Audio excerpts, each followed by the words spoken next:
Good afternoon, ladies and gentlemen. If I could ask you to come to order, we're going to start our meeting in just a moment. If you would please come to order.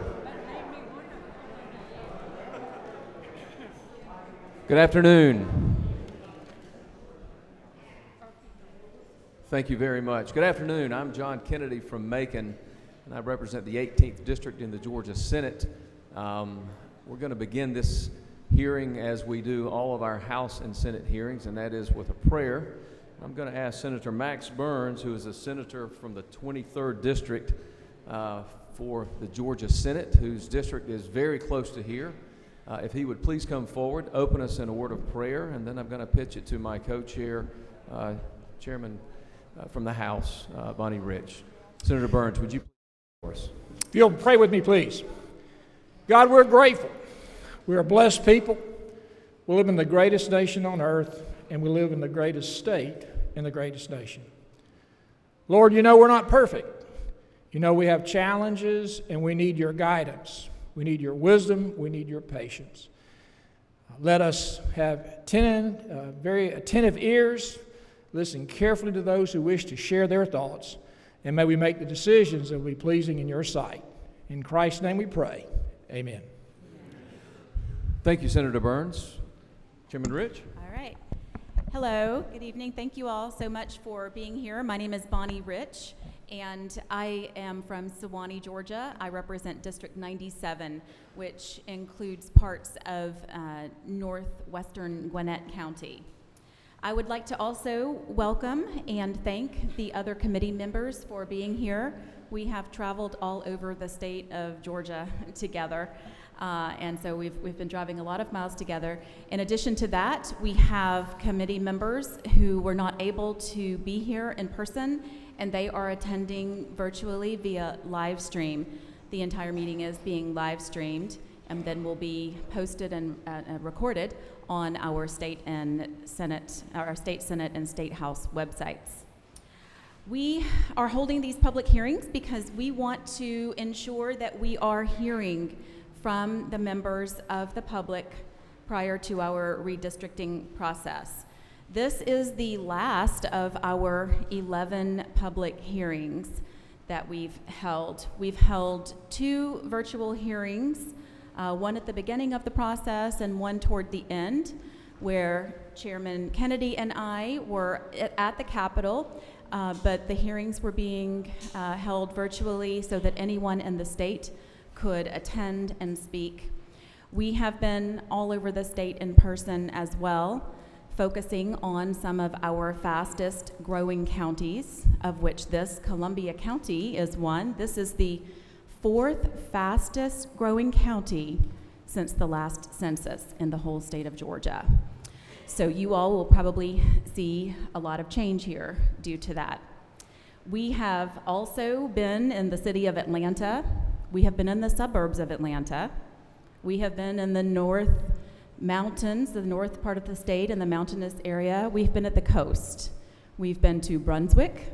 We've been to Albany, Columbus, Macon, and now here we are in your beautiful city. Thank you so much for having us here, and it's also very good to see we've had such a good turnout, so many citizens who are interested in the process and in participating in the process. So tonight is where we will hear from you in person. We also have another means that we hear from members of the public, and that's through written commentary. Anyone who wishes to submit any commentary or testimony can do so through our website. We have a portal or a link posted on the landing page for both the State Senate and the State House. It's at the top of our webpage. If you click on it, you can follow the prompts to submit your written testimony. I believe that's all I have, and I will pitch this now to Senator Kennedy. Okay. Thank you, Chairman Rich. So one of the questions that we get asked most often is, when will the special session be convened? And the answer is, we don't know yet. That, of course, I think, as most everyone knows, is something that the governor does. He calls us into special session. And one of the reasons we don't know when that will be is that the Census Bureau has not released the information, the data that is, that from which we use to draw the maps and redraw the districts. The Census Bureau is telling us that we're going to get partial data in late August. They were telling us August 16. We got some good news a few days ago that that's actually been backed up a few days to we may get it tomorrow in some format, but we're also supposed to get the data in a more fuller and more consumable format at the end of September. So there's also some lawsuits concerning the data, the format that it's in, and so all of that can affect the time frame in which we have to do the work once the data comes in. But we're also going to be collecting, as Chair Rich said, comments now about the process and the needs in the area of our state. Wherever you have come from, we'll be pleased to hear your information and your thoughts and opinions. It's not just about Augusta, but for reasons of trying to make it convenient to folks around the state. We have, as Chairman Rich said, we have traveled the state. At some point with these hearings, we're going to have committee meetings that will follow. We're going to have a meeting, and this will be posted tomorrow, but on August the 30th. Yes. We're going to be having our first anticipated committee hearing. It will be a joint hearing with regard to receiving some professional advice, if you will, from different sources, and then we expect our respective, the House Committee and the Senate Redistricting Committee to meet that afternoon. So the work continues, but you are such a critical part of that. So for our hearing today, here's how we're going to approach things. First, we're going to watch a short video that our media services folks have put together to educate everyone about the basics of redistricting. And I want to take a moment and say a special thank you to our media service folks from the House and the Senate side that have done a lot of work. They have traveled the state with us, and I appreciate them very much for the work that they have done and continue to do for us. Then after the video is seen, we're going to open it up to all the individuals that have signed up to speak. I think based on the number of folks, forgive me if you already said this, but I think we're going to have 4 minutes. Everyone should have 4 minutes. We're trying to consume or make available the entire 2-hour session as much as possible for the folks that have signed up to speak. Sort of finally, when politicians hold hearings, it's often because they want to hear themselves talk. But I assure you that is not why Chairman Rich or the other members that have traveled the state that are before you, that's not why we're here. We're not here to ask you questions. We're not here to answer questions. We're here to hear your comments and opinions that you want to share with us. So that's the purpose tonight, and that's consistent with how we held hearings in 2011 and consistent how hearings were held in 2001, going back 10 and 20 years ago. If you would, please be respectful. We've got a clock up here. We'll time everyone for their 4-minute time period. And if you would, please be respectful of the time period. That's not for us. That's to be respectful to the people that are behind you that want their time to speak as well. All of these hearings are being recorded, so we're going to have the benefit of that going forward, as will other people with regard to the data bank and the bank of information that will be comprised of what you share with us tonight, what the other citizens around the state have shared with us, as well as the additional material, documents, or whatever it may be that go into the ultimate data bank that we will keep for you. Let me also recognize a couple of folks on my Senate side. Senator Harold Jones from the Augusta area is seated to my right. Senator Doc Rett from Cobb County, seated to my right. And also, I know he's en route. I'm not sure if he's here or not, but you happen to be seated in the 24th State Senate District, which is Senator Lee Anderson. And Senator Anderson, are you here yet? He'll be here in a moment. But if you're lucky enough to live in his district, you're represented by Senator Anderson, and he should be here momentarily. Okay, is that all we need? I believe so. Okay, I think we've covered the preliminary, and I'll ask Andrew, would you please cue the video for folks to take a look at? Every 10 years following the Redistricting begins all over our country. Let's take a look at what that redistricting is and what else we need to know before we begin this process in the state of Georgia. My name is Gina Wright, and I'm the Executive Director of the Office of Legislative and Congressional Reapportionment. We are a nonpartisan joint office of the Georgia General Assembly, and we serve both the House and the Senate. What is redistricting? As the population in our state grows, the number of people in each district must be adjusted so that the population in each district is as close to equal as practicable. This is done by redistricting, or modifying the boundary lines of the districts. In Georgia, our new 2020 census resident population total is 10,711,908 people. Because of this population increase, each of our 14 congressional districts will need to adjust to have 765,136 people in them.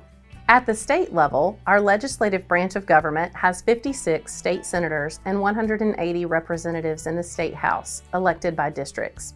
State Senate districts will be redrawn to now include around 191,284 people. State House districts will also need to increase in population size to around 59,511 people. In the Georgia General Assembly, there is a standing committee on redistricting in both the House and the Senate. Each committee has a chairman. Hi, I'm Bonnie Rich. I'm chairman of the Legislative and Congressional Reapportionment Committee in the State House. I've served in that capacity since 2019. Since 2018, I have represented District 97, which includes parts of Duluth, Suwannee, and Sugar Hill in Gwinnett County. Hello, I'm State Senator John F. Kennedy, and I represent the 18th District in the State Senate, which includes all of Monroe, Peach, Crawford, and Upson counties, and part of Bibb County and Houston County. I also am chairman of the Senate Redistricting and Reapportionment Committee. What is reapportionment, and how is it different from redistricting? The term apportionment is the act of dividing and allocating representation proportionally. The United States Constitution requires that all 435 House districts shall be apportioned among the 50 states based on population from each decennial census. There is a guarantee of at least one seat per state in the United States House, and a method of equal proportions determines how the other 385 are distributed. Every 10 years, states may gain or lose congressional districts based on how they gained or lost population in comparison to other states based on data from the decennial census. The state of Georgia presently has 14 seats in the U.S. House, and the 2010 census resulted in a gain of 1 new seat for the state following an increase of 2 new districts in 2000. It's common to interchange the term reapportionment with the term redistricting, but the two terms really don't mean the same thing.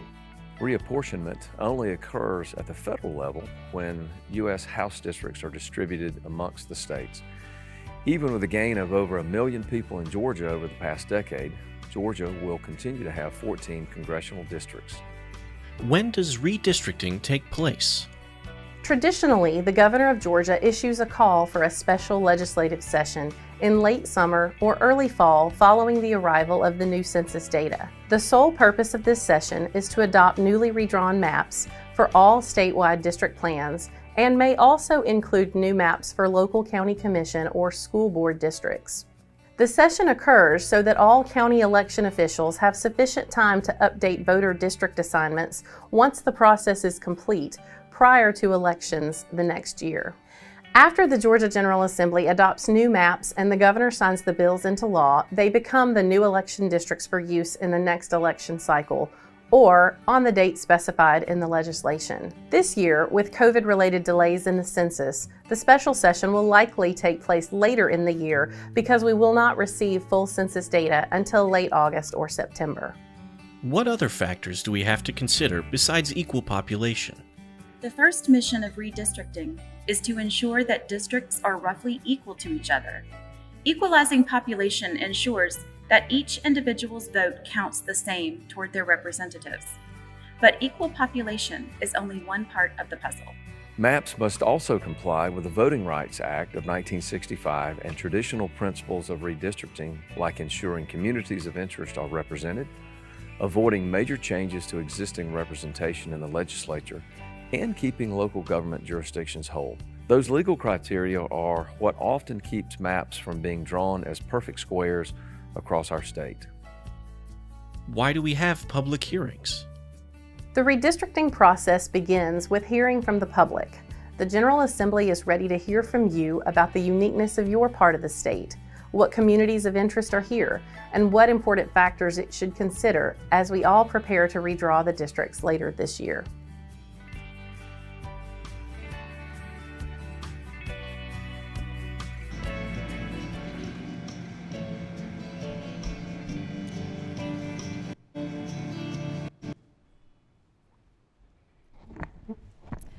Okay, now we will move on to the testimony portion of our hearing. Before we proceed further, though, I want to recognize some of your local delegation who is here. They don't serve on this committee, but they have come to this committee hearing to be with you and to hear what you all have to say. That's Representative Mark Newton, Representative Jody Lott, and Representative Henry Wayne Howard. So thank you all for being here.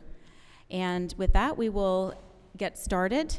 Our first speaker will be James Williams, followed by Anthony Sutton, and then Charles Utley. Mr. James Williams. No, you go ahead. Oh, Mr. James Williams, if you can come to the podium. And while Mr. Williams is coming up, I want to say hello, and also Senator Lee Anderson is here. Senator Anderson, raise your hand. Thank you. And also Senator Butch Miller from Gainesville, our President Pro Tem of the Senate. Thank you, gentlemen, for being here with us tonight. 4 minutes.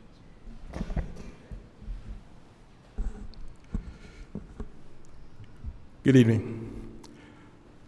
My name is James Williams, but I'm also a Reverend. My mother didn't name me Reverend, but I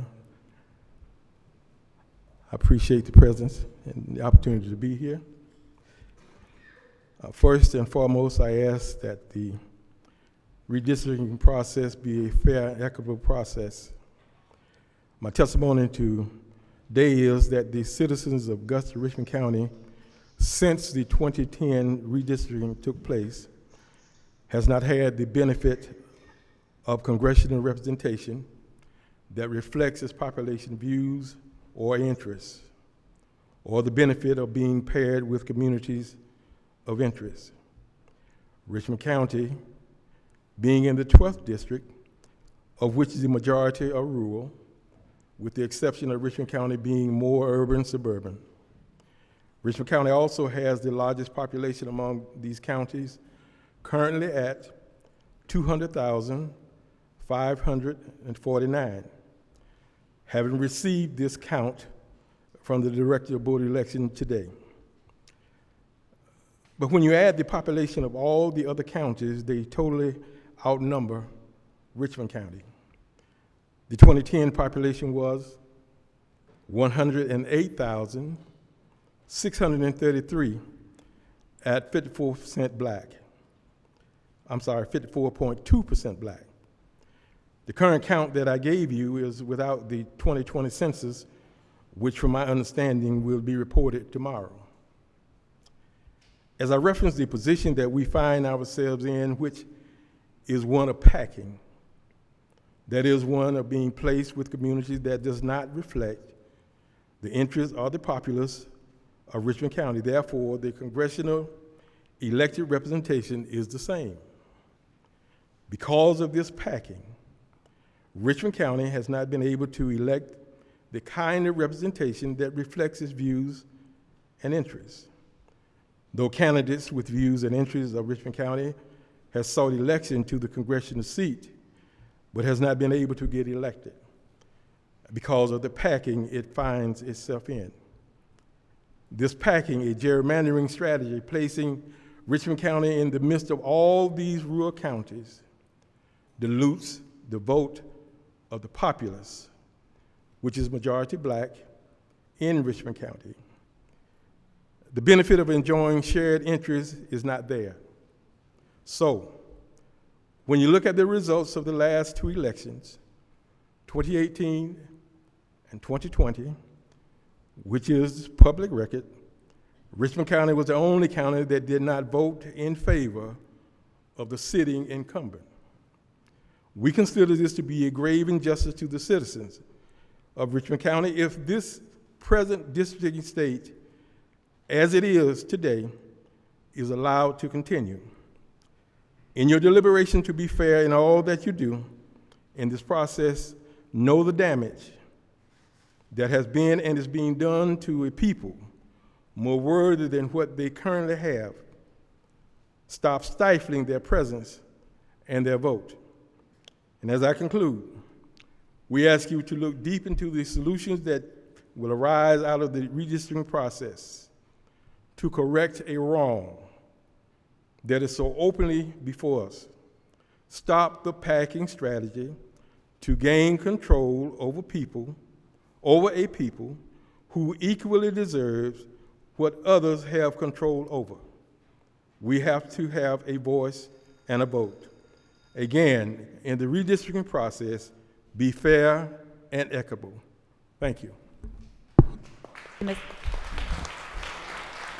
Thank you, Mr. Williams.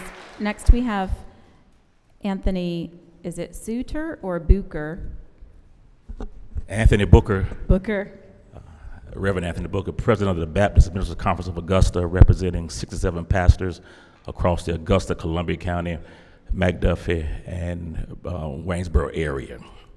To piggyback my colleague, packing refers to the practice of drawing electoral districts to consolidate the population of a community into a small number of counties. By concentrating the population of a group within a small number of counties, the influence can be minimized, or the larger group can be minimized within smaller groups. As my colleague said, the present 12th Congressional District drone, in our humble opinion, is packing. The 12th District, using the 2010 census population, is 732,810, 55% white, 35% black, 10% other, which disenfranchises the second largest city in the state of Georgia, which is Augusta, Richmond County, whose population, perhaps approximately presently, is 57% African American, which in our humble opinion is 21st century taxation without congressional representation. And so the question must be asked, is this process to benefit an individual party or citizens across party lines? Thank you. Thank you, Mr. Booker. Next we have Charles Utley, followed by Melvin Ivey.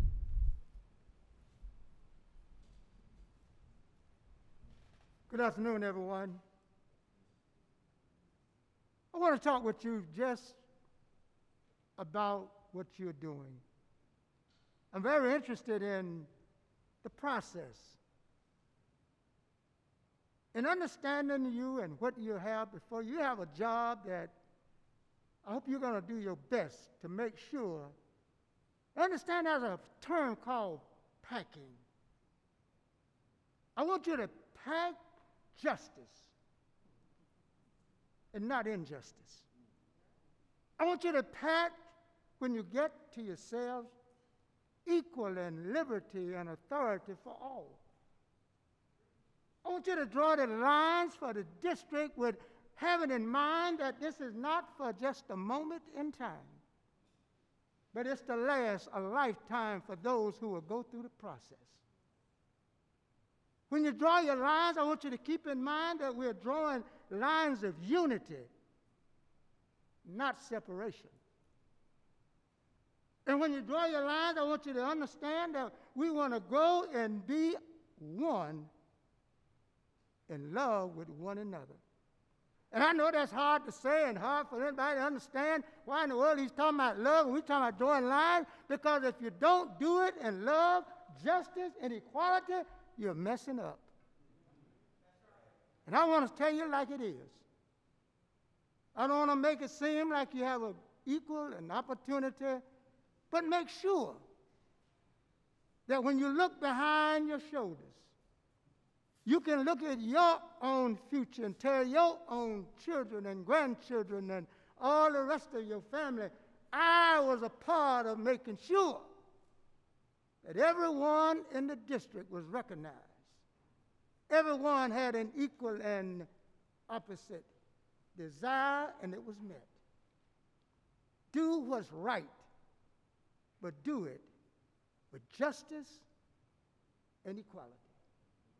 Not for one, but for everyone. I thank you.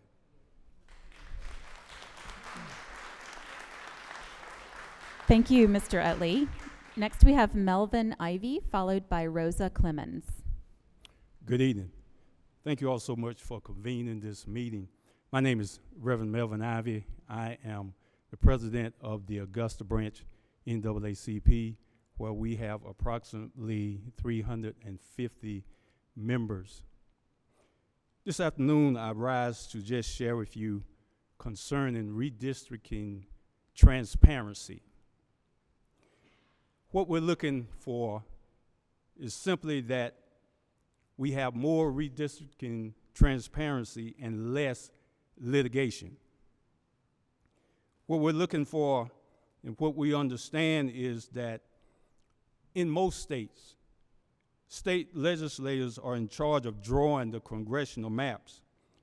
They're in charge of drawing those congressional district lines. But there's something that we have to understand, that state legislators may use the power of their influence to likely draw a line partisan. It's important for us to understand that when you draw a line that is partisan, you discourage people from voting, you discourage people from participating in the process.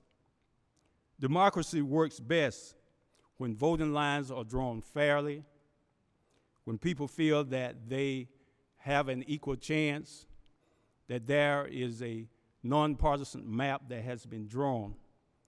And looking at your video earlier, there was someone that said that they're not with either party. And that's one of the things that we're looking for. It doesn't matter whether you're Democrat or Republican. I believe that there should be someone who has no skin in the game. The only skin they have in the game is making sure that the lines are drawn equally and fairly. So it's important for us to understand that when we have lines that are drawn in such a manner that Americans can participate equally in this process, they don't have to feel that their representation or their voice is not heard. It's important for us to understand that if you decide to go the partisan route, one of the things that you do is you divert justice. We understand that if you are taking this particular stance, then you lose the interests of the people that you are supposed to be representing. The thing that we have to understand that you have the power to either do right or do wrong. You have the power to determine what the outcome of an election can be. You have the power to manipulate the lines. You have that power simply because you sit in those seats.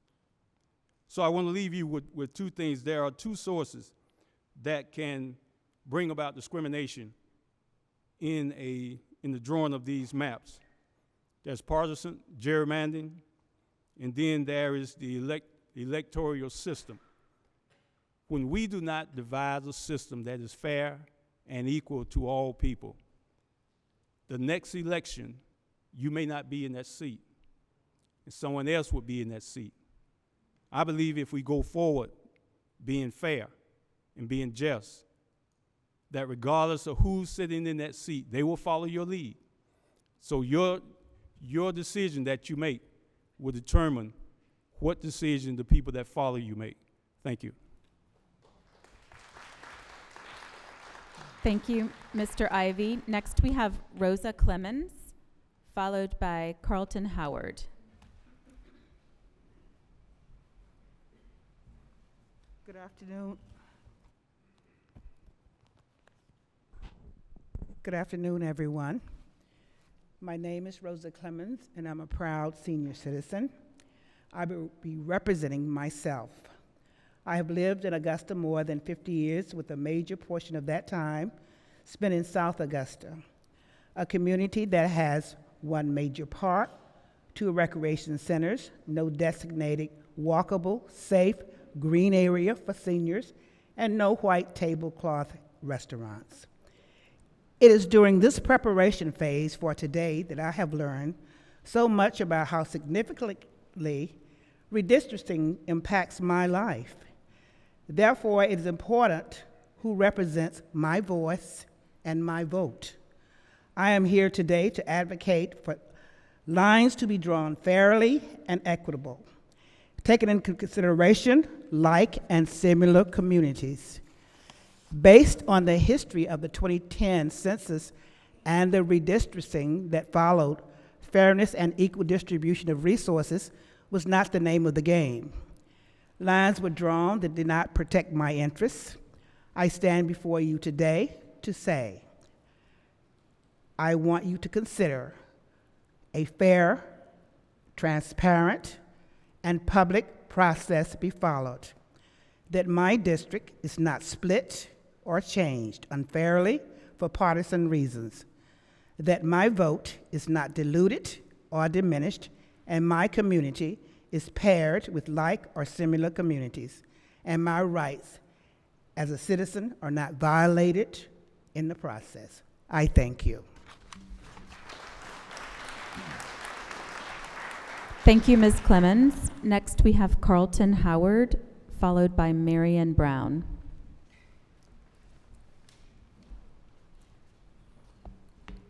Good evening. My name is Carlton Howard. Thank you guys for gathering, and thank you for allowing us this opportunity to share. Of course, I'm a lifelong resident of Augusta, Richmond County. I've been actively involved in politics for most of my life, having family members who have served local and on the state level in political offices. And I've often heard terms like gerrymandering, and I've heard terms like gentrification. But for some reason, I have never heard until this year this word or this concept about packing. And as I've looked over and I studied for myself and looked at how the concept works, and if I understand it correctly, the 12th district, especially Augusta, Richmond County, is the poster child for packing.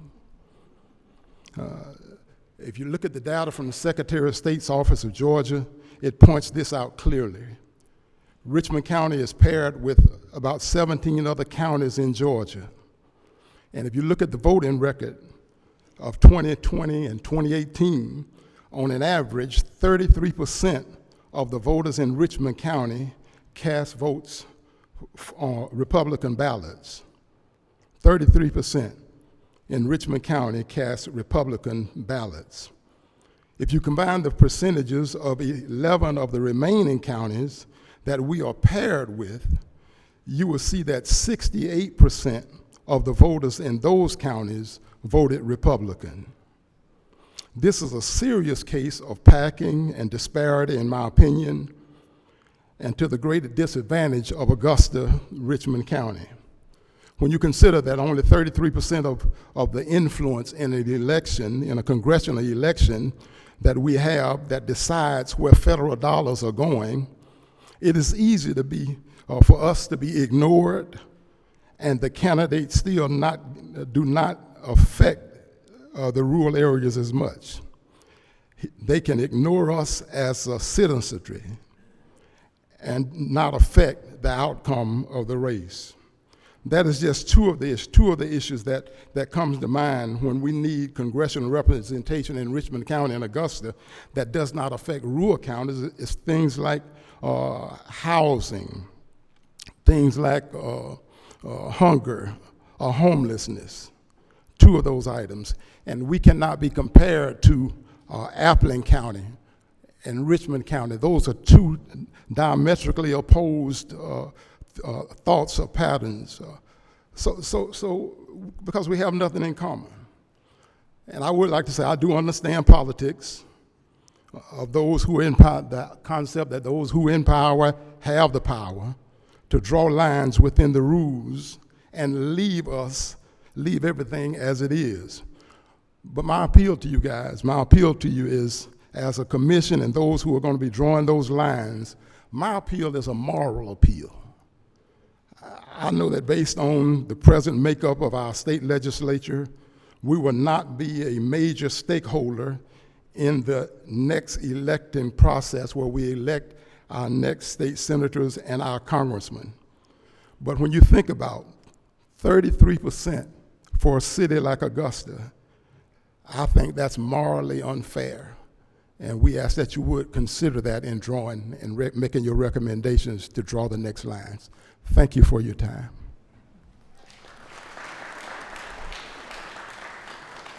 Thank you, Mr. Howard. Next, we have Marion Brown, followed by Gayla Kesey.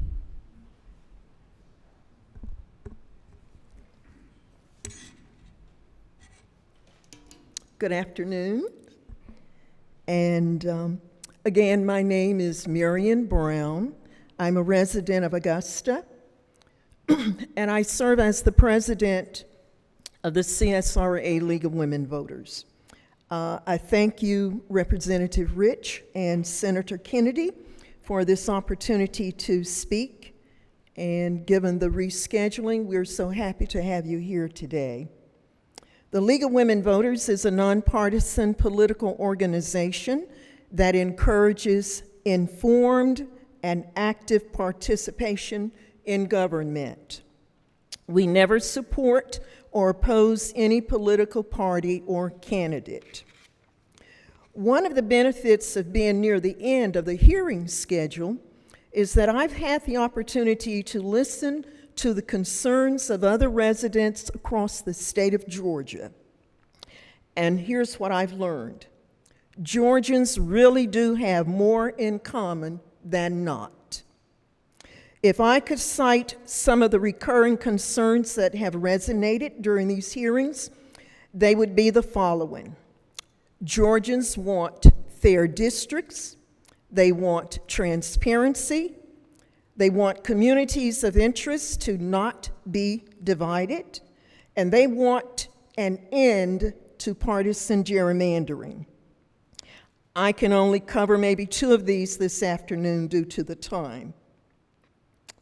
But I will start by saying that fair districting is the pillar upon which one person, one vote rests. Voters want to choose their representative and not the other way around. Fair and competitive districts are optimum for allowing voters to decide who will represent them. Now, I hasten to stipulate right here, right now, that both parties, when in power, have drawn maps to their advantage. The clock startled me. The literature is replete with examples of such.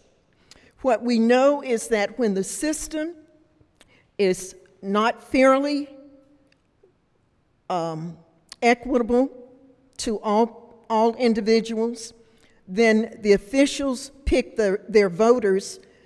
It can result in lower voter turnout and more uncontested races. Just a couple of facts from Fair Districts, Georgia.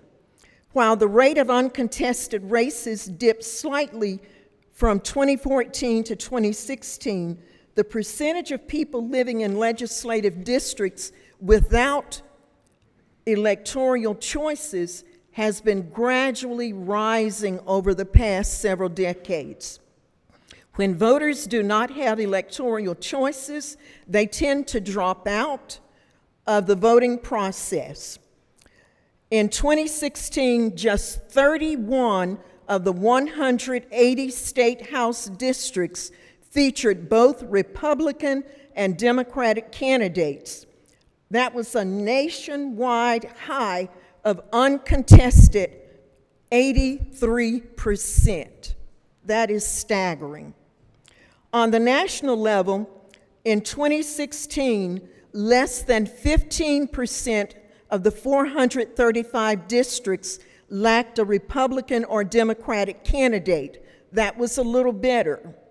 But in 2018, 58% of Georgia candidates for the U.S. Congress, State Senate, and State House of Representatives had no opponent. 80% of those races were won by margins of 60 to 100%. So it's clear again that both parties have safe districts.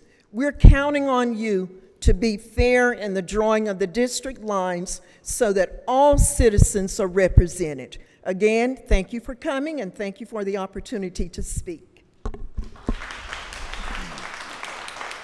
Thank you, Ms. Brown. Next we have Gayla Kesey, followed by Pat Lynch Hayes.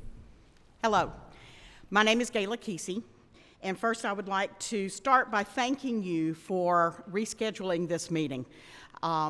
We did ask you if you could make it a little more to where we could have it in Richmond County so that we could have it on the bus line. And so if you want everybody to be at the table, I really encourage you to include as many of those people who might not be able to make it out to Columbia County next time. Although I did grow up in Columbia County, I have lived in Augusta-Richmond County, the second largest metropolitan area in Georgia, which has been stated several times, for most of my life. I have been a K-12 and a post-secondary teacher, and I have my PhD in educational technology and higher education. For over 7 years, I have worked in a nonpartisan capacity to register and educate voters in the CSRA with the League of Women Voters and the People's Agenda. I come here tonight to reiterate what you have been hearing across the state. I urge you to establish nonpartisan, objective benchmarks for the mapping of voting districts, which provide for partisan balance and fair minority representation. The most important thing for this committee to do is to respect federal and state law, including the voting rights law.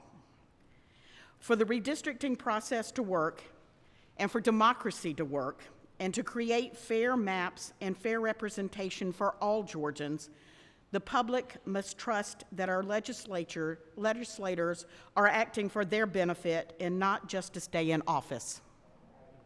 2021 is an opportunity for the Georgia General Assembly to commit to fair, transparent, and open process of drawing lines that prioritize communities that traditionally have been marginalized. How districts are drawn affects every political issue, from health care to public education to economic opportunities. We need politicians that work for the people, not those that just fill a seat. If politicians are elected from districts that don't reflect the population, we end up with situations where politicians support policies that the vast majority of the people oppose, or they don't support policies that the vast majority of the people support. When politicians manipulate maps for personal or political gain, it prevents residents from having our voices heard on all of the policies that affect us. We also know that non-competitive districts lead to greater polarization as well as apathy with the voters. In order for our democracy to function, the public needs to have a voice in the process.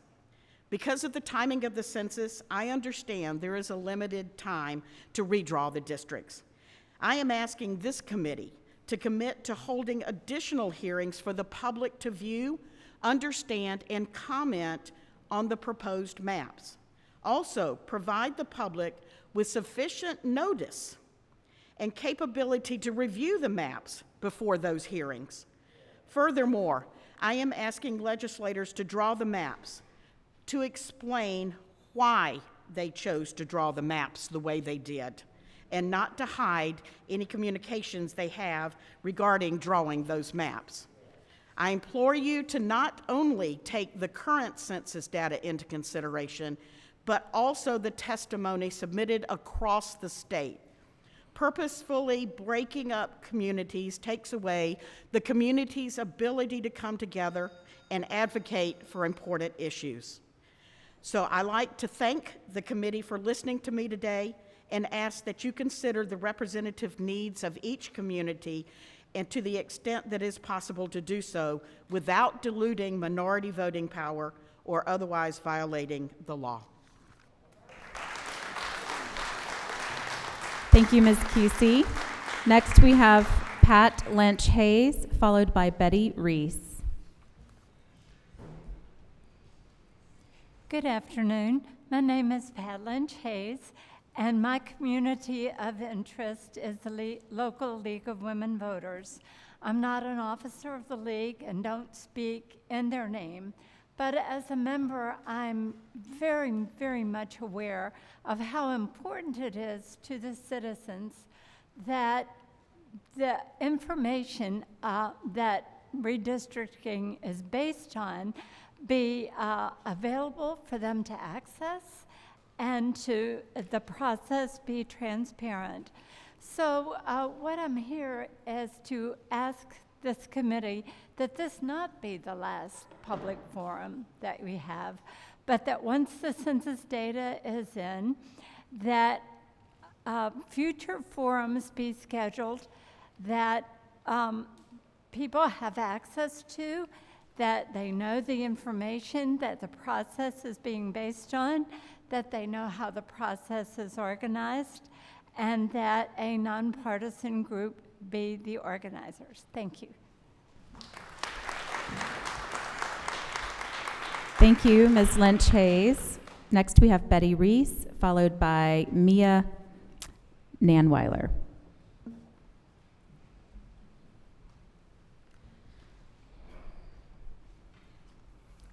Good evening. My name is Betty Reese. I'm a concerned citizen from Augusta, Richmond County. We all understand that this process is going to happen. The data is almost ready, but we want to ask that you ensure that this process be fair, be open, be transparent. Do not diminish our Black and brown votes. We have voices. Thank you. Thank you, Ms. Reese. Mia Nanweiler, followed by Jim Shepard. Good afternoon, members of this redistricting committee. My name is Moira Nanweiler, and I live in Harlem, Georgia, in the 12th district, Representative Allen's district. I worked for 20 years in biotechnology. I have a Bachelor of Science in Business and Management and a Master's in Education. I'm a member of the Citizens Climate Lobby, a bipartisan organization working to build political will for climate change solutions. It is essential that we, the people, have equal opportunity to have our voices heard. Climate change will disproportionately affect areas of poverty and disenfranchisement. We must have environmental justice. I am here to ask you for a transparent process. I have participated in formal redistricting in the past, so I know what that looks like. I look forward to more opportunities to review the proposed maps and to understand how and why they were drawn. Thank you for this opportunity this afternoon. Thank you, Ms. Nanweiler. Mr. Jim Shepard, followed by Dr. Laura Miles. Good afternoon. First of all, I want to pay tribute to all these people who have shown up here today to represent their voices. That is the most critical thing that is part of this process, is you being here, you speaking for yourselves. I'm a constituent from Sylvania, Georgia. I graduated from Emory University with a master's degree in political science, but returned to my hometown to teach high school a few years ago. I drove these miles today to be up here with you because I believe in the great experiment of American democracy, but we have to protect it. We have to do everything possible to protect it. Resulting from completely unsubstantiated claims of voter fraud, many people in this country have now lost faith in our democracy. We cannot allow that to continue. You have an opportunity to change that trajectory of history. You can bring people back into the fold. You can tell them that they are important, that we want your voice. I grew up in a household where political discussion was welcome.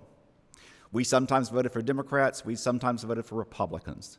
The most refreshing thing was we always had a choice on the ballot. That's not happening anymore.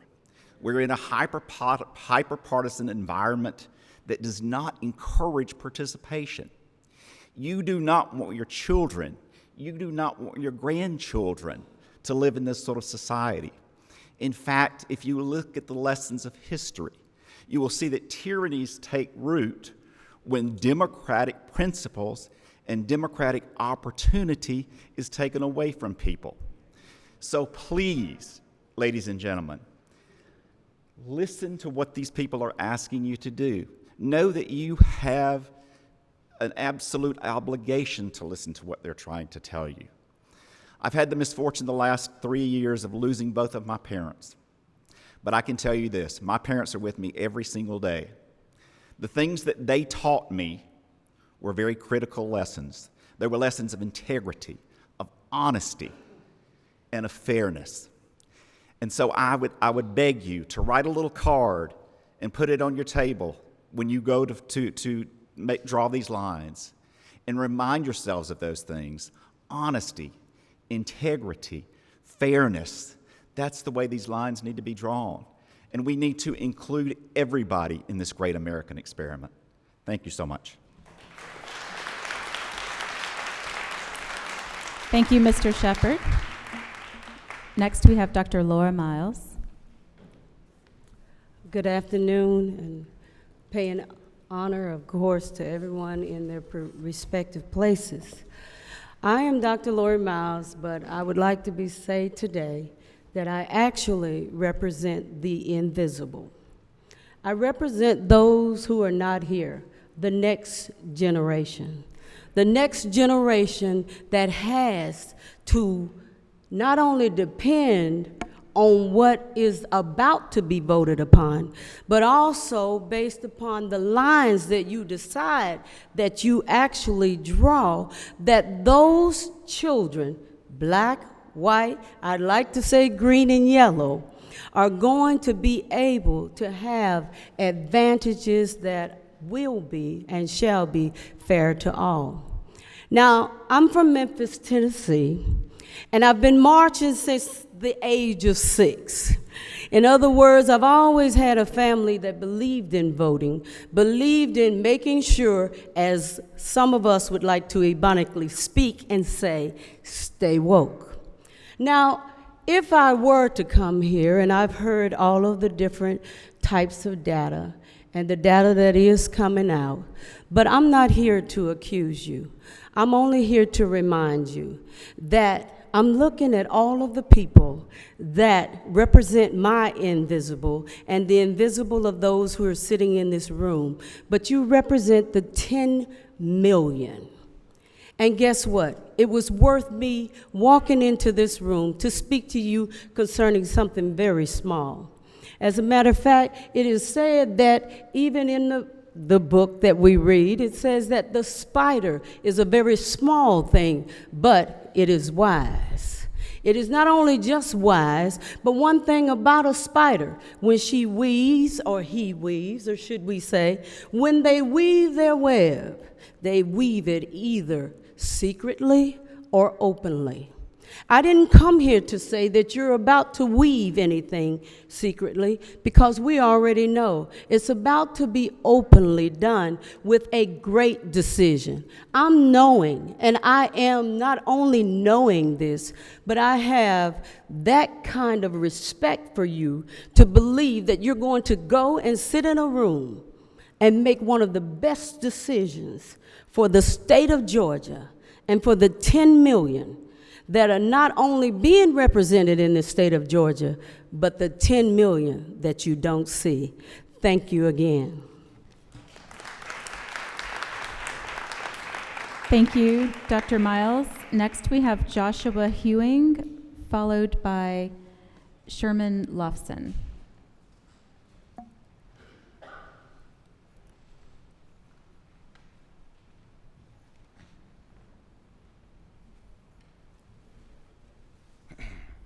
Good evening, everyone. My name is Josh Hewing. Thank you again for the opportunity to speak and express our opinions because, like the video said, this process, it needs public input. I also want to give a quick shout out to Fair Count as well as the other organizations for spreading the word throughout the state because this is important. I'm originally from Cobb County and I moved out here in Richmond County, and now I'm a recent graduate from Augusta University. I spent the last 4 years living in Richmond County, and no, I'm not a local, but from an outside perspective, I see the many differences in the county and surrounding areas. There are, of course, similar situations across the state. I would also like to see that change, and proper remapping can help eventually lead to bridging communities because we all see the gap in between. This is a complicated process, but this once-in-a-decade process must be taken seriously and done correctly. In Georgia, there needs to be more accountability during the process, especially due to the effects that it has. It has to be fair and just and must be done without any bias of any form. Splitting neighborhoods splits resources, and many areas simply cannot afford to lose more resources. Because again, the outcome of these new maps will have long-lasting effects. I would like to see more growth in my second home and many other areas across the state, and this process has a major role. Thank you.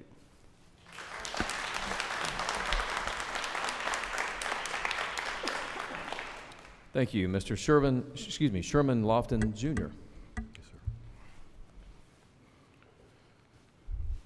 Chair Kennedy, Chair Rich, and members of the House and Senate Redistricting Committees, thank you for the opportunity to speak to you today. My name is Sherman M. Lofton Jr., and I currently serve as the Georgia District Director of Alpha Phi Alpha Fraternity Incorporated. Alpha Phi Alpha Fraternity is the first and oldest intercollegiate fraternity for African American men and was founded in 1906 on the campus of Cornell University. Amongst our notable members are Georgians, Dr. Martin Luther King Jr., Ambassador Andrew Young, and Mayor Maynard Holbrook Jackson. This fraternity is one that stands on the grounds of social justice, and we have fought for nearly a century for equal access to the ballot and for fair and equitable treatment for all people. Why am I here today? Well, as we know, unfortunately, Georgia has a history of undermining the influence of voters of color through the redistricting process. To ensure that everyone's sacred right to vote is protected, the maps that the legislature draws up must be fair. Fair maps require making sure that people of color have a voice in this process, and that the growing diversity of the greater Augusta area and all of Georgia is adequately reflected in the resulting maps that you will create. Since this data is upon us tomorrow, will you draw the lines that reflect the demographics of this state, or will you succumb to the deadly remains of Jim Crow and serve as the vehicle to rejuvenate that sick and pathological disorder of racist ideology? It's not lost upon us that decisions made during this redistricting process will impact the lives of countless Georgians. This is a tremendous responsibility before the legislature. It is of the utmost importance that this body work diligently, fairly, and transparently to ensure that people of color have a voice in this process because our democracy depends on it. Now, as a child, we were always taught that the bully will lose. We were taught that the bully will not win because the bully is selfish and is thinking about itself. So as citizens, we care about our neighbors regardless of race, color, ethnicity, or creed. As legislators, I would like to remind you that your duty is to serve all Georgians and not just a select group. If you can't uphold that sacred duty, then perhaps you should resign or have the courage to allow a fair election to determine your fate. I stand here with the hope that you will indeed uphold the oath that you took when you placed your right hand on the Holy Bible.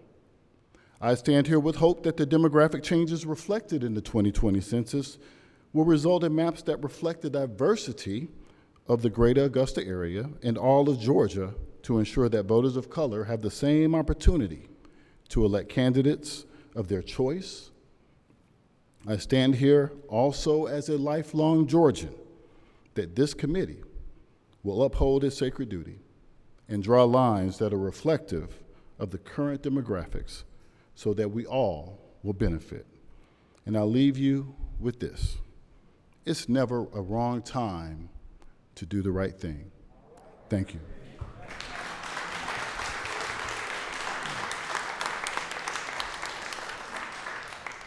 Thank you, sir. Next, we'll have Robert Ingram. Mr. Ingram, followed by Ellis Albright.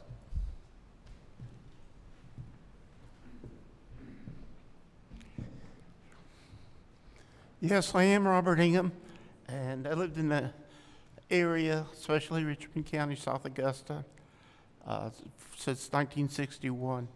And I appreciate the opportunity from the people that are here that represent the U.S. Constitution and our census. I attended 4 censuses, right? And the opportunity in order to express that it's a fair view that we do have an open meeting, and that's some of the practicality of our particular system. I lived overseas as a military dependent and also a combat veteran. That's a new term they're bringing up.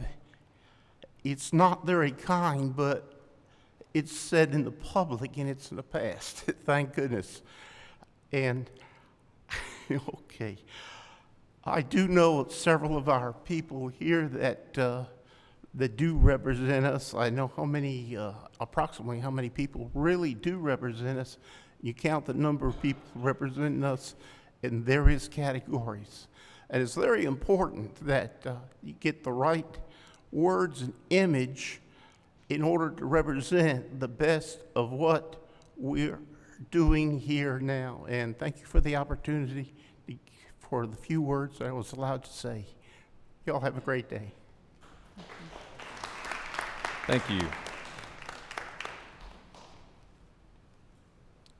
Ellis Albright, please, followed by Ashley Bruner.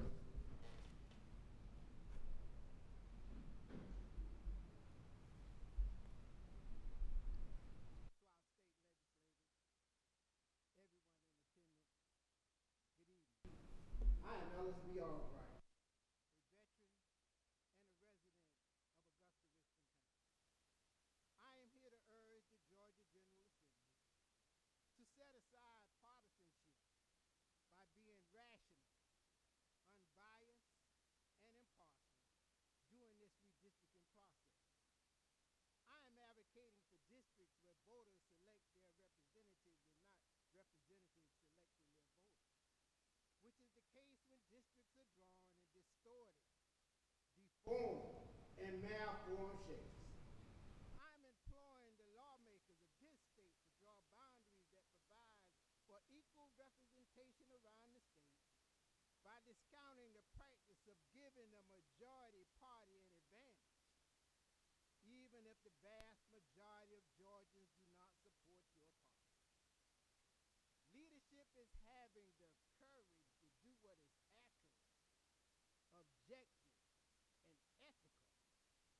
And I'm encouraging you to have the courage to actually show that all citizens matter in the state of Georgia, and not just those who support your policies, but everyone, even the people of color who this state had discriminated against without empathy or compassion for well over 100 years.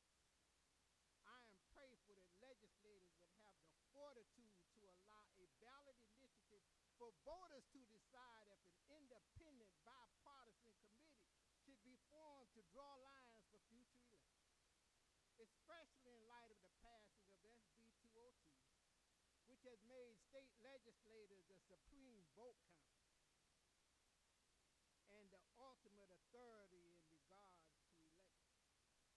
So as I take my seat, I ask that you view every citizen as an individual and stop placing us in buckets of good and bad and Democrat, Republican, or independent. Because as citizens, we desire accessible and affordable health care, good schools, safe roads and bridges, thriving communities, and a better tomorrow for our children and grandchildren. So though we may disagree on how to get there, we all can agree that as your constituents, we would love to see more negotiations and compromise, which is how government should function and how redistricting should be accomplished.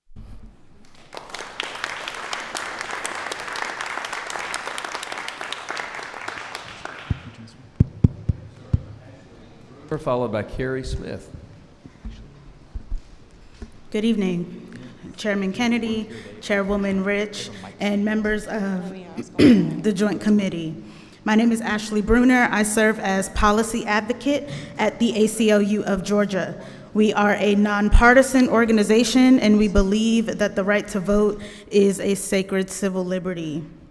The ACLU of Georgia believes that voting should be easy and should be accessible to all, and that every vote should count the same. Fair maps ensure that voters of color have the same opportunities as white voters to elect the candidates of their choosing. The voting age population in the state of Georgia has grown to include 45% people of color. I'm gonna say that again. Our great state of Georgia has grown to include 45% people of color represented in the voting age population. The demographics of the greater Augusta area as well, which includes 10 counties, has also changed tremendously. The total voting age population in this area has increased by nearly 8%. Preliminary data from the 2019 American Community Survey indicates that while the white voting age population in the greater Augusta area has increased by nearly 3%, Black voters have increased by just under 11%. Asian voters have increased by almost 22%, and Hispanic voters have increased by nearly 42%. The voting age population of color overall has increased by 14%. So the maps that are drawn by this body must account for this growth in our diversity. Fair maps also require that legislators conduct this process transparently and involve the public at every step. It is not lost on us that this town hall was rescheduled from August 30th to today, less than 24 hours before census data becomes available. We are paying attention. This committee must adopt and share guidelines for drawing the maps informed by public input, such as the per district data packets sent by the ACLU of Georgia to all 236 state legislators. After the maps are drawn, there must be an opportunity for public review and feedback before any vote takes place. These are a few of the standards that this committee should adopt to ensure that the redistricting process is open, that it's democratic, and it represents the interests of all Georgians, to preserve our faith in our democracy and that sacred ideal of we the people. We the people. Thank you.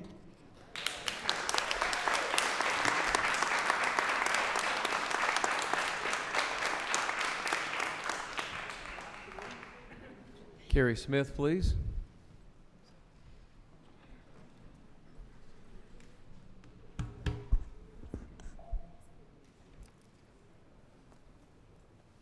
Greetings. My name is Carrie Smith. I'm a disabled, 20-year retired U.S. Army veteran. I come from a family of veteran service. Today I am here on behalf of the Greater Augustus Interfaith Coalition and the underrepresented veteran population. I've been a transplant resident of the Richmond County on and off since 1989. I have resided in various type of residential areas, from housing at Fort Gordon to various apartments on Washington Road. In 2005, I decided to become a permanent resident.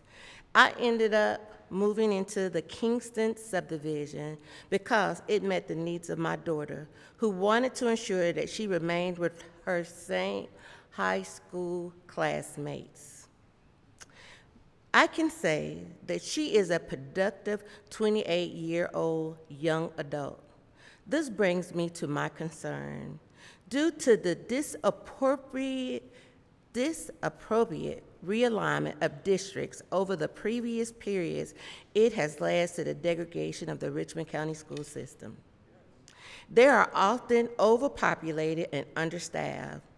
The military child receives a stipend per child to the school county to be spent how the county chooses. This is irrelevant to the sponsor's pay grade, whether that happens to be an E4, E1, or a captain. It always happens to follow that the lower pay grades happen to have more children than the higher pay grades, which means that they bring more money to the table, although they happen to be in the lower income locations. Our military retirement population is aging faster than we can keep them. The medical needs are increasing. If COVID-19 has did nothing more, it has showed us the deficiencies in our medical health care system. How can we treat our veterans in rural Georgia to utilize telehealth if we have no high-speed internet? There were little or no resources available for specialty care or any care due to Charlie Norwood Hospital being shut down. Proper infrastructure planning must be done to ensure that the medical needs at all levels can be addressed for our veterans. Homeless veterans must be rehoused where there is public transportation. Why does this public transportation always happen to be in the same location where our drug traffickers also happens to be? Those same homeless veterans who are trying to be rehabbed from the drug programs are being pushed right back in the same communities in which they're trying to leave. We are losing our veterans over and over again into the same positions in which they're trying to become. Who in the Housing Authority is reviewing these issues? Who is looking at our veterans who has no voice? I speak for those who did not vote. They do not know where the lines are drawn. They do not care. But these are the ones that would be impacted the most. They will have the biggest impact from the decisions you make today. Thank you.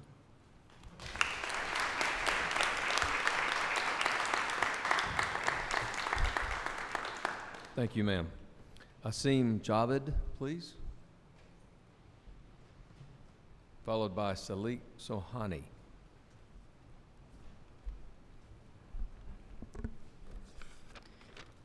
Good evening. My name is Asim Javed, and I am a resident of Gwinnett County and Georgia of 10 plus years, as well as a community organizing intern at the Georgia Muslim Voter Project, also known as GAMVP.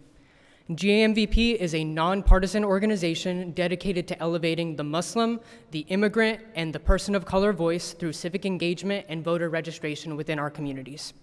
In any strong democracy, voting is both a right and a fundamental responsibility that each citizen must undertake, and as such, it should be both easy and accessible for every citizen, and all votes must be counted the same. GAMVP serves communities that have been underrepresented in our state for far too long. However, I can assure you that our communities are not apathetic, nor are we sitting idly by.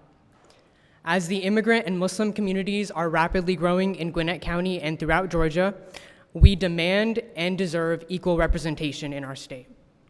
Too often, we see that district lines are drawn to cut through communities in an attempt to segregate voters segregate groups of voters into specific districts in a process known as gerrymandering.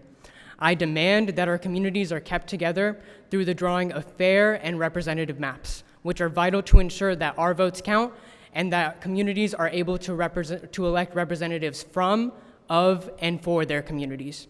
A fair redistricting process should ensure that all levels of government, starting with the local community, are more representative of the communities that reside within them. Additionally, we demand fair access to redistricting data and resources, as well as transparency from you, the legislators. You all must be open and transparent during the redistricting process, and once the special legislative session is complete, you should host additional sessions that allow constituents to provide feedback on their district maps.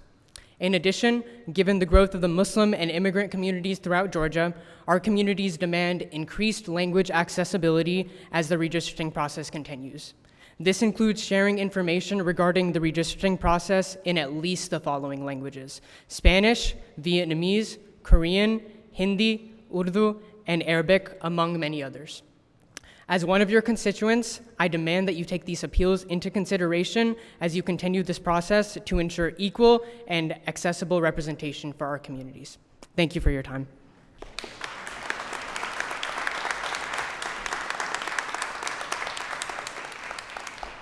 Thank you, sir. Salik Sohani,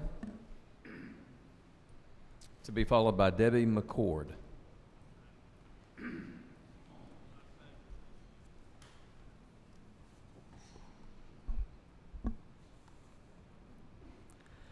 Good evening. My name is Salik Sohani. I'm a community organizer with Georgia Muslim Voter Project as well, also known as GAMVP. GAMVP is a nonpartisan organization dedicated to elevating the Muslim, immigrant, and person of color voice through voter registration and other forms of civic engagement within our communities. GAMVP serves communities that have been underrepresented in our state for far too long. However, the communities we serve, the Muslim, immigrant, Black, and brown communities, are far from being civically apathetic. I'll mention a statistic I shared when I last testified in Atlanta. Surveys indicate that AAPI early voters in the 2020 election exceeded their 2016 turnout by 58%, which demonstrates a clear desire from our community members to continue to be involved in our democratic processes, including the redistricting process. I am here this evening to share our community's demands as we lead into the special legislative session, and chief among them is a need for additional transparency. Georgians have yet to receive any information regarding the dates for the upcoming special legislative session. Of course, you elaborated about that earlier. We are uncertain about your community's intention, though, to share the proposed congressional and state district maps and through what avenue that dissemination will take place. Georgians have pushed for additional public town halls following the special legislative session so we can share our input regarding our district's maps. Yet we have received no clarification about whether or not you all intend to take into consideration this particular demand. Additionally, our calls for increased language accessibility have not been met. Although 49.7% of Georgians identify as Hispanic or Latino, Black or African American, Asian, and Indigenous American, and many of them do not primarily speak English, all communication related to redistricting has only been present in English, and this is the last testimony we have. This drastically reduces our community's accessibility to their legislators, to you all, and information regarding the redistricting process and upcoming elections. Furthermore, I have yet to see any sign language interpreters present at any of the public hearings. This alienates our community members who are hearing impaired. As the legislators that represent all Georgians, and what we believe, and we've said this many, many times over today, we believe that we're the great state of Georgia. I know that we can and that we should do better. I ask you all to recall your vital role as representatives of Georgia, as representatives of all of us, to seriously consider and act upon the calls to action we have presented before you these past few weeks. Thank you so much, and have a great evening.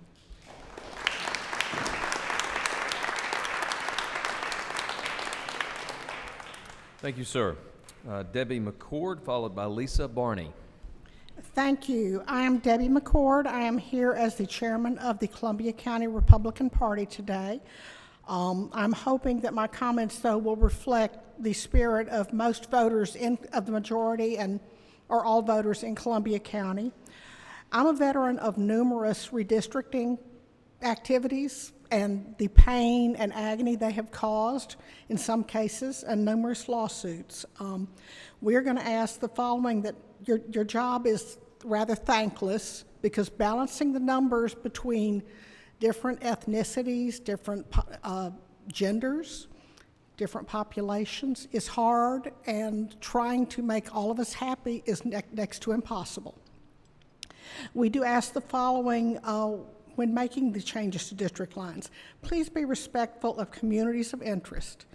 Our area is home to significant technology and research and development activities, from medical and national security to agribusiness. Our significant employers include the Augusta University and Medical Complex, Fort Gordon, Plant Vogel, the nearby Savannah Riverside in South Carolina, a third of whose employees live in Columbia County. And then all of these employers draw from the area, the counties surrounding Augusta. So we want you to consider this and try to keep these neighborhoods and these populations together. We also ask that you give consideration to the stresses placed on our elections personnel and the confusion created in voters when districts split streets, neighborhoods, or draw a single precinct into a district. We greatly appreciate your efforts and that you've taken the time to hear our concerns. Our expectations are that the results will ensure that elections are fair to all voters and that the principle of one person, one vote is protected. Thank you again.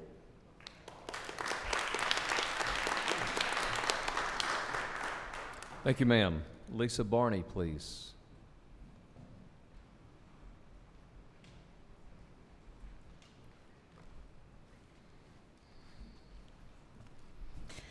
Good evening. I'm from this area. I was born here, raised here. I was fortunate to grow up in this quiet community and have values instilled in me by my parents and my grandparents. My family hails from right across the river in Aiken County, and my grandparents were simple people. Salt of the earth is what they're called. My first introduction to voting and the principles of voting was given to me by these simple people. My grandfather had a garden beyond his fence line, and just behind that garden was a plain, one-room cement building. It was owned and built with contributions from people of the farming community where he lived, and the name of it was called a General Society Hall. This is where every town hall was held. It's where anybody gathered in case of bad weather. It's where you could find news in case of emergencies. And it's also where the Board of Elections set up voting booths, because this particular society hall was accessible to all. Although he was a war veteran first, my grandfather, upon his retirement, became a farmer. And he loved the society hall because he said that it is where everybody was granted access. At voter registration or at elections, my grandfather donned his Sunday best.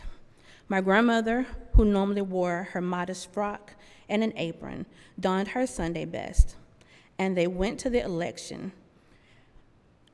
It always moved me to see the pride that my grandfather had when he cast his vote. He once told me that it's an honor to be able to vote and to participate in the process. He also taught me that the importance of voting and informing yourself about the process. His method of teaching me was to watch the vice presidential debates. This is where I got my first exposure to the League of Women Voters. Today, we all gather here, hoping to raise our voices to protect the rights to participate in the process that we thought would be fair. We are here collectively to have our voices heard and to request what shouldn't have to be requested: fairness. We want to vote with those that share our communal interests. We want to vote with those who share the boundaries and the practices that we find important. Practices such as cracking have aligned us with people whose interests are not ours. We ask that you would take what you have heard into consideration here today and institute practices that will make it fair for all. I also ask of you that you will refer to the words of the opening prayer that we heard here today. Listen attentively and use with care the power that you have been given to perform the task and improve the process for us all. Thank you.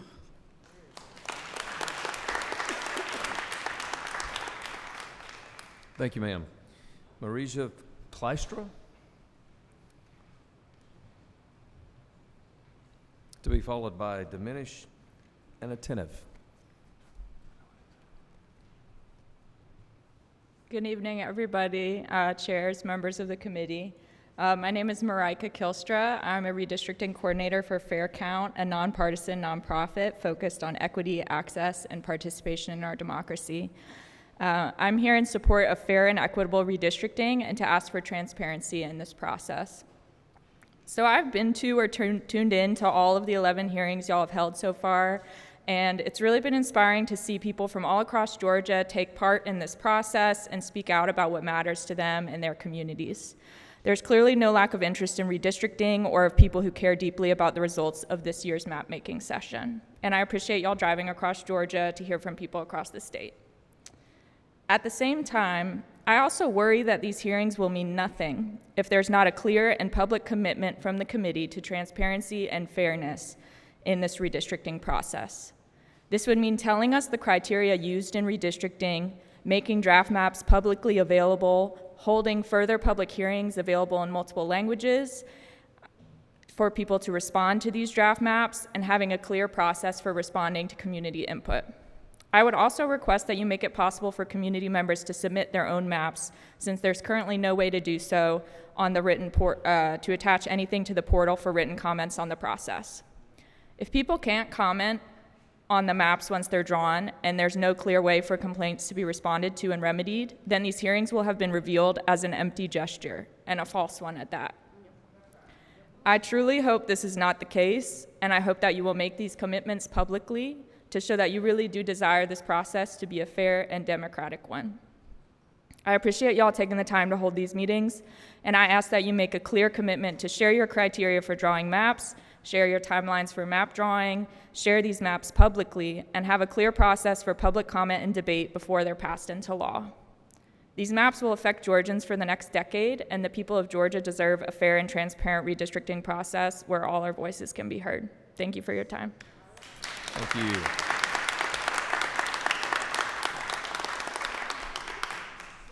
Thank you.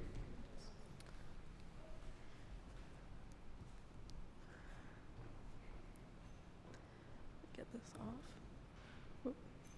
Good evening, chairs, members of the committee. I'm Jemana Shantena, a redistricting coordinator at Fair Count, and I won't repeat what Fair Count is, as you've just heard it. So many state constitutions specify that community of interest maps must be taken into account while drawing district lines. Georgia's constitution does not. In fact, Georgia's constitution does not specify any criteria for redistricting besides contiguity and population equality. So what criteria do you intend to use when you draw maps? We ask that you take community maps, written and oral testimony from community members very seriously when drawing district lines. Our CEO, Rebecca DeHart, said at the second public hearing in June that Fair Count will be submitting community maps to the committee. And while the written testimony portal does not allow attachments, we assure you that we will get the maps our communities draw on all of your desks. Tomorrow you receive data from the Census Bureau. It's good data, but it doesn't reflect the needs, histories, and lives of people in communities across Georgia. Georgians want to be involved in how they are represented. Georgians want you to hear what's important to them, what's unique about their communities, and what will happen to their neighborhoods, schools, hospitals, and so much more if you split them up or pack them in. Over the course of these hearings, you've heard time and time again from community members and nonprofits that the process you oversee has been undemocratic and that it excludes Georgians from providing meaningful input. It's disappointing to see the committee's commitment to limiting meaningful public input by having no hearings after redistricting data is released. No way for people to appropriately process it or respond to the maps that you'll draw with the data. In fact, it's telling that this final hearing was rescheduled to the day before the redistricting data will be released. It seems the committee's commitment lies in excluding the people of Georgia from giving input on this process, particularly people of color, particularly Black people. The hearing schedules, locations, and tactics shut out the voices of more than 5 million people of color, keeping us from giving meaningful input on draft maps. These maps could give over 5 million people of color in Georgia a fair voice, a voice that has been denied for centuries through slavery, Jim Crow, mass incarceration, voter suppression and intimidation, and gerrymandering, and so many other ways. Over 5 million people of color in Georgia. That's 48% of Georgia's population denied a fair voice and fair representation. We ask that you take our input seriously, make more time for meaningful public input, and that you don't gerrymander and therefore continue to silence the voices of those who have been silenced for so long. During the last hearing in Macon, y'all said there just isn't time enough for meaningful input. There is time. There's months of time. And after that, for 10 years, we will have to live with the consequences of your actions. We deserve to be heard. Thank you for your time in having these hearings, but we need action.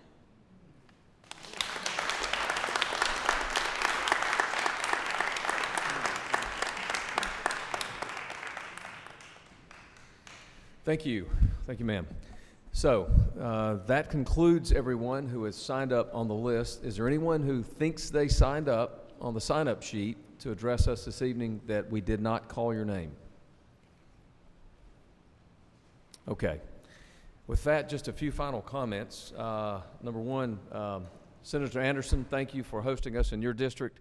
You brag about the folks in your district being nice people to us a lot at the Capitol, and you're absolutely right. They've been very kind, and we appreciate being welcomed here for this meeting tonight.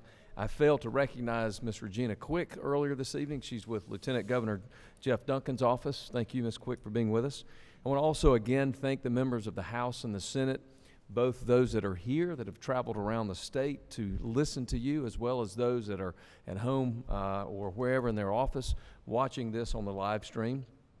I want to also thank Gina Wright. Thank you, Gina. She runs our redistricting office at the Capitol. She has faithfully attended all of these meetings, and a lot of the work left to be done is going to fall on her shoulders, and we will lean on her significantly in the days ahead. I want to thank particularly Representative Barry Fleming, who helped coordinate this meeting and the location tonight. Thank you, Representative Fleming. And then finally, for my final comment, I want to thank most importantly you for attending. I drove here from Macon. Other folks drove here. Chair Rich drove from the Atlanta area to listen to you. And it would have been very disappointing had we come and you not come here to share your opinions. So thank you very much for that. And with that, I'll pitch it to Chairman Rich for her, any final comments and to close out and adjourn our meeting. All right. Once we started, we had one additional House representative join us, and that's Representative Kim Schofield, who I think has been to, if not all of the meetings, most of them. So thank you, Representative Schofield, for being here as well. And thank you all. I'd like to also thank you for coming and sharing your thoughts.